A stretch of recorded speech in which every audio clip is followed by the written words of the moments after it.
Hello बच्चों, मैं जय सर आप सभी का स्वागत करता हूं। आज हम लोग बिहार बोर्ड का सिलेबस डिस्कस करेंगे अकाउंट्स का, कि अकाउंट्स का एग्जाम का क्या पैटर्न होगा, कितने मार्क्स का, कहां से क्वेश्चंस आएगा और क्या क्या सिलेबस होगा हम लोगों का, वो हम लोग डिस्कस करने वाले हैं। ठीक है, तो बिहार बोर्ड में बाबू अकाउंट्स जो है वो टोटल 100 मार्क्स का होता है। 100 मार्क्स में 50 मार्क्स जो है वो मल्टीपल चॉइस क्वेश्चन होगा, जिसको हम लोग ऑब्जेक्टिव क्वेश्चंस कह सकते हैं, और 50 मार्क्स का जो होगा वो सब्जेक्टिव क्वेश्चन होगा। ठीक है, अब 50 मार्क्स ऑब्जेक्टिव जो क्वेश्चन होगा वो किस प्रकार से होगा वो ध्यान देना। तो टोटल क्वेश्चन रहेगा 100, टोटल 100 क्वेश्चन रहेगा मल्टीपल चॉइस का, उसमें से कोई भी 50 क्वेश्चन का आपको आंसर देना है। ठीक है, अच्छा इसका क्वेश्चन का आंसर आप कैसे दोगे? तो इसका क्वेश्चन का आंसर जो होगा वो OMR सीट में आपको देना पड़ेगा। तो 100 क्वेश्चन रहेगा, 100 क्वेश्चन में आपको 50 क्वेश्चन का आंसर देना है ऑब्जेक्टिव में से, और सब्जेक्टिव भी आपका 50 मार्क्स का रहेगा। तो सब्जेक्टिव जो 50 मार्क्स का रहेगा वो दो पार्ट में बटा हुआ है। दो पार्ट में क्या बटा हुआ है? उसमें 30 क्वेश्चन 1 से लेकर 30 तक जो होगा वो आपका दो मार्क्स का होगा, लेकिन वो 30 क्वेश्चन में से 30 क्वेश्चन में से 15 क्वेश्चन का आपको आंसर देना है। तो जब आप 15 क्वेश्चन का आंसर दोगे, ठीक है, और एक क्वेश्चन का मार्क्स कितना होगा? 2, तो यहां से आप लोगों का 30 मार्क्स होगा। ठीक है, उसके बाद 8 लॉन्ग क्वेश्चन होगा जो कि 5-5 मार्क्स का होगा, लेकिन उस 8 में से 4 क्वेश्चन का आंसर आपको देना है। ठीक है, तो 4 क्वेश्चन का आंसर दोगे और एक क्वेश्चन कितने मार्क्स का रहेगा? 5 मार्क्स का रहेगा, तो ये आपका यहां से 20 मार्क्स हुआ। ठीक है, इस प्रकार से ये 50 मार्क्स सब्जेक्टिव रहेगा आपका, और 30 + 20 ये 50 मार्क्स आपका ऑब्जेक्टिव रहेगा। सॉरी, ये 50 मार्क्स ऑब्जेक्टिव रहेगा बाबू। ये 50 मार्क्स जो है वो क्या है हम लोगों का? ऑब्जेक्टिव है, ये ऑब्जेक्टिव रहेगा, और ये 50 मार्क्स सब्जेक्टिव रहेगा। अब हम लोग बात करेंगे कि हम लोगों का सिलेबस क्या होगा अकाउंट्स का। ये तो पैटर्न था कि एग्जाम किस टाइप से होगा।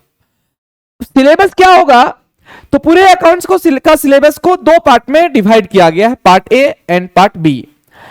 पार्ट ए जो है उसमें non profit organisation and partnership firm पढ़ना है हम लोगों को। ठीक है, और पार्ट बी जो है इसमें company accounts and statement analysis या कंप्यूटर इन अकाउंटिंग पढ़ना है। ये दोनों में से कोई एक आप पढ़ करके जा सकते हैं या दोनों पढ़ भी सकते हैं। ठीक है, अब पार्ट ए में हम लोगों को क्या क्या पढ़ना है? तो पार्ट ए में हम लोगों को सबसे पहले पढ़ना है accounting for non profit organisation, NPO जिसको हम लोग शॉर्ट में कहते हैं। ठीक है, उसके बाद दूसरा पढ़ना है पार्टनरशिप, पार्टनरशिप का फंडामेंटल। ठीक है, फंडामेंटल को हम लोग बेसिक कॉन्सेप्ट ऑफ पार्टनरशिप भी कहते हैं। उसके अंदर हम लोगों को पढ़ना है पार्टनरशिप होता क्या है, पार्टनरशिप शुरुआत कैसे किया जाता है, मतलब पार्टनरशिप का बेसिक बातें हम लोगों को फंडामेंटल ऑफ पार्टनरशिप में पढ़ना है। न्यूमेरिकल अगर देखें तो उसमें हम लोगों को पढ़ना है इंटरेस्ट ऑन कैपिटल का कैलकुलेशन, इंटरेस्ट ऑन ड्रॉइंग का कैलकुलेशन, एप्रोप्रिएशन अकाउंट, पार्टनर्स का कैपिटल अकाउंट, ये हम लोगों को फंडामेंटल ऑफ पार्टनरशिप में पढ़ना है। दूसरा चैप्टर, नेक्स्ट चैप्टर जो है हम लोगों का वो है गुडविल, जिसको वैल्यूएशन ऑफ गुडविल भी कहते हैं। गुडविल बोलो या वैल्यूएशन ऑफ गुडविल बोलो। ठीक है, उसमें हम लोगों को गुडविल निकालने का डिफरेंट मेथड पढ़ना है, average profit method, super profit method and capitalisation method. Next chapter है रिकंस्टिट्यूशन ऑफ पार्टनरशिप फर्म। अब ये रिकंस्टिट्यूशन ऑफ पार्टनरशिप फर्म जो है इसके अंदर में क्या पढ़ना है? इसके अंदर में पढ़ना है हम लोगों को change in profit sharing ratio. क्या पढ़ना है इसमें? हम लोगों को बाबू पढ़ना है change in profit sharing ratio among existing partner. अगर एग्जिस्टिंग पार्टनर के बीच रेशियो चेंज होता है तो उस समय अकाउंटिंग ट्रीटमेंट क्या क्या होगा वो हम लोगों को इस चैप्टर में पढ़ना है। जैसे कि उसमें हम लोगों को रेशियो पढ़ना है, जनरल रिजर्व का ट्रीटमेंट पढ़ना है, प्रॉफिट का ट्रीटमेंट पढ़ना है, लॉस का ट्रीटमेंट पढ़ना है, गुडविल का ट्रीटमेंट पढ़ना है, रिवैल्यूएशन अकाउंट पढ़ना है एंड पार्टनर्स का कैपिटल अकाउंट पढ़ना है। अगला चैप्टर है आपका admission of partner. Admission of partner में भी आपको क्या पढ़ना होगा, तो रेशियो पढ़ना होगा, रिवैल्यूएशन अकाउंट पढ़ना होगा, पार्टनर्स कैपिटल अकाउंट पढ़ना होगा और बैलेंस शीट भी पढ़ना होगा, सारा टॉपिक पढ़ना होगा। नेक्स्ट चैप्टर है आपका रिटायरमेंट ऑफ पार्टनर। ठीक है, रिटायरमेंट में भी वही टॉपिक पढ़ना है आपको जो एडमिशन ऑफ पार्टनर में पढ़ना है। एंड नेक्स्ट है क्या, डेथ ऑफ पार्टनर। ठीक है, पार्टनर का डेथ। अच्छा, इसमें बाबू एक चैप्टर और पढ़ना है, एक चैप्टर और पढ़ना है इसमें, dissolution of partnership. Dissolution of partnership भी पढ़ना है। ठीक है, डिसोल्यूशन ऑफ पार्टनरशिप भी इसमें हम लोगों को पार्टनरशिप के अंडर में पढ़ना है। तो ये हम लोगों को पार्टनरशिप के अंडर पढ़ना है। तो डिसोल्यूशन में क्या पढ़ना है, वही इसमें रिवैल्यूएशन के जगह पर क्या हो जाएगा, इसमें रियलाइजेशन अकाउंट हो जाएगा, पार्टनर्स कैपिटल अकाउंट हो जाएगा, कैश और बैंक अकाउंट हो जाएगा। ठीक है, ये था हम लोगों का पार्ट ए। पार्ट बी में क्या पढ़ना है, पार्ट बी में कंपनी अकाउंट सबसे पहले आता है।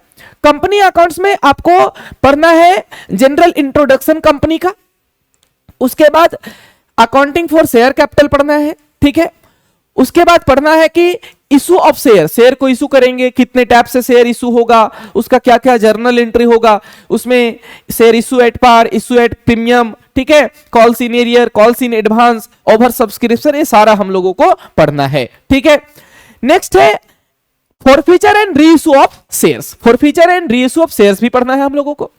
अगला चैप्टर पढ़ना है इशू ऑफ डिवेंचर। उसके बाद हम लोगों को पढ़ना है रिडम्पशन ऑफ डिवेंचर पूरा। एंड उसके बाद फाइनेंशियल स्टेटमेंट पढ़ना है। फाइनेंशियल स्टेटमेंट में क्या क्या पढ़ना है, तो फाइनेंशियल स्टेटमेंट में बच्चों हम लोगों को पढ़ना है फाइनेंशियल स्टेटमेंट होता क्या, मेनली उसमें हम लोगों को थियोरेटिकल पॉइंट पढ़ना है फाइनेंशियल स्टेटमेंट में। उसके बाद है स्टेटमेंट एनालिसिस। स्टेटमेंट एनालिसिस में क्या पढ़ना है, तो एनालिसिस ऑफ फाइनेंशियल स्टेटमेंट, यहां से थ्योरी पॉइंट आएगा।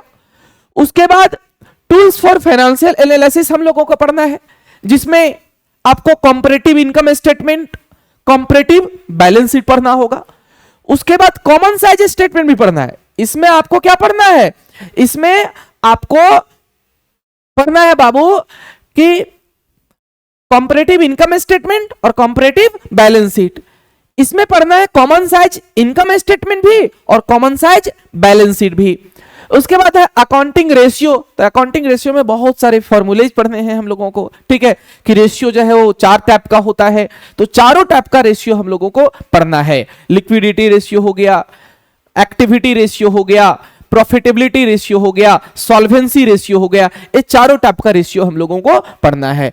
एंड लास्ट चैप्टर हम लोगों को पढ़ना है कैश फ्लो स्टेटमेंट। ठीक है, उसके बाद कुछ बच्चे अगर चाहें तो पार्ट बी के जगह पर कंप्यूटर अकाउंटिंग भी पढ़ सकते हैं, जिसमें कंप्यूटर का हम लोगों को इंट्रोडक्शन पढ़ना है, उसका कंप्यूटर का अकाउंटिंग इंफॉर्मेशन के लिए। उसके बाद ओवरव्यू देखना है कंप्यूटराइज्ड अकाउंटिंग सिस्टम का। डाटाबेस मैनेजमेंट सिस्टम, ये इंपॉर्टेंट टॉपिक है, इसको अच्छे से जरूर एक बार देख लेंगे। एंड इलेक्ट्रॉनिक स्प्रेडशीट पढ़ना है। ये था हम लोगों का पूरे अकाउंट्स का सिलेबस। हाँ, ये हालांकि जो सिलेबस आपको बताए हैं, ये पहले के अकॉर्डिंग हम आपको सिलेबस बताए हैं, पहले जो बताया गया है बिहार बोर्ड के द्वारा, ठीक है, उसके अकॉर्डिंग हम आपको बताए हैं। इस साल किसी भी प्रकार का कोई ऑफिशियल सिलेबस इशू नहीं किया गया है बोर्ड के द्वारा, इस बात को ध्यान रखेंगे। पहले जो पूछते आ रहा है क्वेश्चन, पहले जिस बेसिस पे सिलेबस रहा है उसके अकॉर्डिंग हम आपको सिलेबस बताने का कोशिश किए हैं।